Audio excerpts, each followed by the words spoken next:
रक्त बीज कौन था जिसके वध के लिए मां भगवती जगदम्बा को चामुंडा का रूप धारण करना पड़ा? इस कहानी को जरूर सुने। पौराणिक कथाओं के अनुसार मां भगवती जगदम्बा ने दैत्यों के संहार के लिए कई अवतार लिए हैं, जैसे महिषासुर, धूम्रलोचन, शुंभ निशुंभ आदि। ये सभी दैत्य हैं जिनके वध के लिए मां दुर्गा ने अलग अलग अवतार लिए हैं। इन्हें सभी दैत्यों में रक्त बीज सबसे शक्तिशाली बलशाली दैत्य था, जिसका वध करना देवताओं के लिए भी आसान नहीं था। दुर्गा सप्तशती के 8वें अध्याय और मार्कंडेय पुराण में रक्त बीज के बारे में विस्तार पूर्वक बतलाया गया है। रक्त बीज ने अपने कठोर तप से शिवजी को प्रसन्न कर उनसे वरदान प्राप्त किया था कि जहाँ जहाँ उसके रक्त की बूंदें गिरेंगी, उससे उसी तरह एक नया रक्त बीज पैदा हो जाएगा।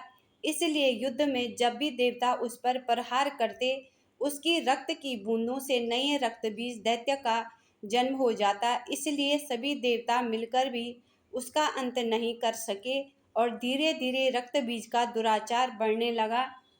पौराणिक धार्मिक कथाओं के अनुसार महर्षि कश्यप और दिति के गर्भ से रक्त बीज उत्पन्न हुआ।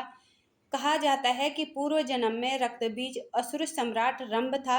एक बार सम्राट रंभ तपस्या में लीन था, तभी इंद्र ने उसे छल पूर्वक मार दिया। इस तरह से रक्त बीज के रूप में ही सम्राट रंभ का पुनर्जन्म हुआ। उसने फिर से घोर तपस्या की और वरदान प्राप्त किया कि उसके शरीर की एक बूंद भी धरती पर गिरे तो उससे एक नया रक्त बीज उत्पन्न हो जाएगा। रक्त का अर्थ लाल या खून से है और बीज का अर्थ जीव से है। इस तरह से रक्त बीज का अर्थ खून से उत्पन्न होने वाला एक नया जीव। धार्मिक मान्यता के अनुसार आज से लाखों वर्ष पूर्व रक्त बीज का नाम एक दैत्य था जो बहुत शक्तिशाली था।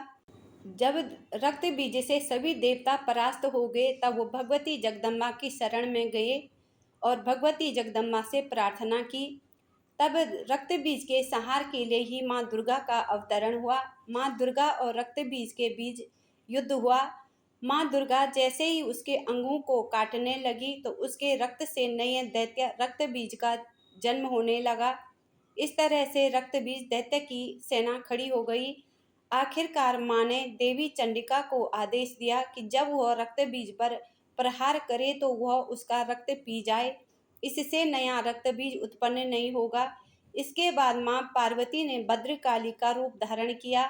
माँ पार्वती के इस रूप को संहार का प्रतीक माना जाता है। इस रूप में माँ की बड़ी बड़ी आंखें, शरीर का रंग लाल, लंबी जीभ, आंखों में तेज, गले में मुंडमाला और दैत्यों के कटे हाथ थे। माँ काली के इस रूप को सनातन धर्म में अन्य सभी देवी देवताओं में विकराल माना जाता है। जहाँ जहाँ रक्त की का बीज गिर जाता, माँ उसे पी जाती और इससे नया दैत्य उत्पन्न नहीं हो पाता। कहा जाता है कि इस अवतार में माँ का रूप बहुत विकराल हो गया था और उन्होंने कई राक्षसों को निगल भी लिया था।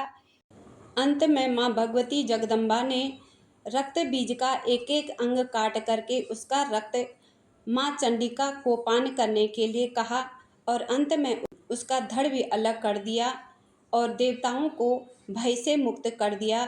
इस प्रकार भगवती जगदम्बा ने रक्त बीज का वध कर दिया। अगर कहानी अच्छी लगी तो लाइक, शेयर, सब्सक्राइब, कमेंट्स जरूर करें।